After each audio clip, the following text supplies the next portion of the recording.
Hello everyone, YouTube channel Rajni Agarwal में आप सभी का स्वागत है। आज आपके सामने उपस्थित हूँ अपनी नई प्रस्तुति लेकर, जो है स्वयं प्रकाश द्वारा रचित पाठ नेताजी का चश्मा। ये जो है स्वयं प्रकाश द्वारा रचित ऐसा पाठ है जिसमें लेखक ने गुमनाम देश के नागरिकों के योगदान के महत्व का वर्णन किया है। वो कहते हैं, देश के निर्माण में सबने अपने अपने ढंग से योगदान दिया है और इस पाठ में कैप्टन चश्मे वाले की देशभक्ति को उसकी जो उस कस्बे तक ही सीमित थी का वर्णन किया गया है। हालदार साहब कंपनी के काम से एक कस्बे में से 15 दिन बाद गुजरा करते थे। कस्बा सामान्य कस्बों जैसा था, जिसमें कुछ पक्के और कुछ कच्चे घर थे। लड़के लड़कियों के लिए स्कूल था, एक नगर पालिका थी और नगर पालिका समय समय पर कस्बे के विकास के लिए कार्य करती थी। एक बार नगर पालिका ने कस्बे के चौराहे पर नेताजी सुभाष चंद्र बोस की मूर्ति लगवाने की सोची। नगर पालिका ने मूर्ति बनाने का कार्य कस्बे के स्कूल के ड्राइंग मास्टर मोतीलाल को दे दिया। मोतीलाल जी ने 1 महीने में संगमरमर पत्थर से नेताजी की छाती तक की मूर्ति तैयार कर दी। वह मूर्ति नगर पालिका ने चौराहे पर लगा दी। नेताजी की मूर्ति को देखकर लोगों में देश के लिए कुछ करने का उत्साह पैदा होता।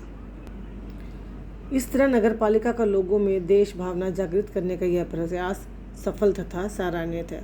मूर्ति देखने वाले को मूर्ति में एक कमी लगती थी। मूर्ति का चश्मा पत्थर का नहीं था, वह असली था। शायद मूर्ति बनाने वाला नेताजी का चश्मा बनाना भूल गया, इसीलिए मूर्ति पर असली चश्मा लगा दिया गया था। हालदार साहब जब पहली बार कस्बे से गुजरे तो उन्हें लोगों का यह प्रयास बहुत अच्छा लगा। उन्हें लगा कि लोगों में अपने नेताओं के प्रति आदर सम्मान है। अगले 2-3 बार हालदार साहब को वहां से गुजरने पर हर बार मूर्ति पर चश्मा अलग लगा मिलता था। यह देखकर हालदार साहब आश्चर्यचकित हो जाते थे। उन्होंने अपनी जिज्ञासा कम करने के लिए चौराहे पर बैठे एक पान वाले से पूछा कि हर बार मूर्ति का चश्मा कैसे बदल जाता है। पान वाले ने बताया कि नेताजी का चश्मा जो है कैप्टन बदल देता है।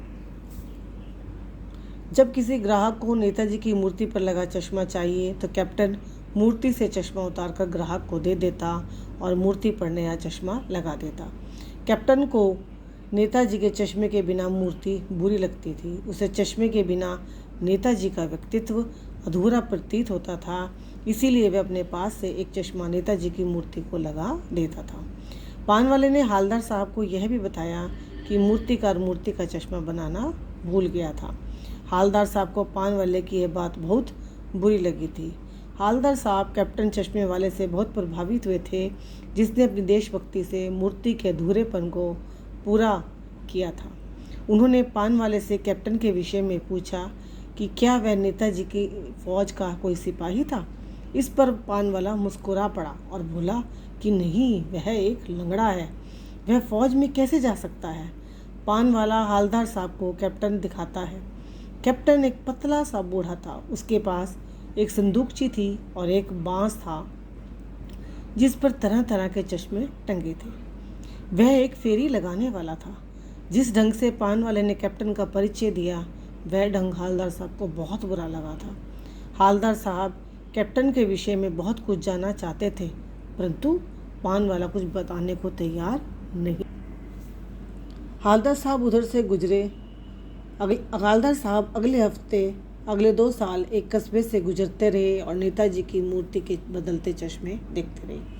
एक बार हालदार साहब उधर से गुजरे तो उन्हें नेताजी की मूर्ति पर चश्मा दिखाई नहीं दिया था, तो उस दिन अधिकांश बाजार बंद था। अगली बार फिर हालदार साहब वहाँ से गुजरे तो उन्हें नेताजी की मूर्ति पर चश्मा दिखाई नहीं दिया।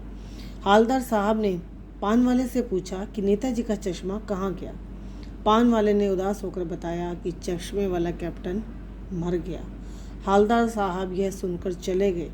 कैप्टन के मरने के बाद हालदार साहब यह सोचने लगे कि उस देश के भविष्य का क्या होगा जिसकी जनता देश का निर्माण करने वालों पर हंसती।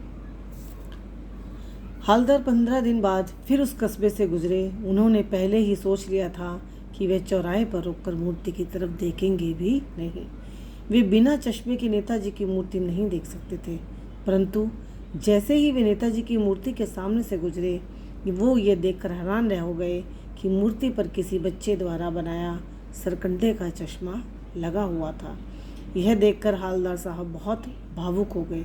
उन्होंने बच्चों की भावना का सम्मान करने के लिए मूर्ति के सामने टेंशन खड़े होकर उनकी भावनाओं तथा नेताजी को प्रणाम किया और उनकी आंखें भर आई। तो बच्चों, ये था पाठ हमारा नेताजी का चश्मा।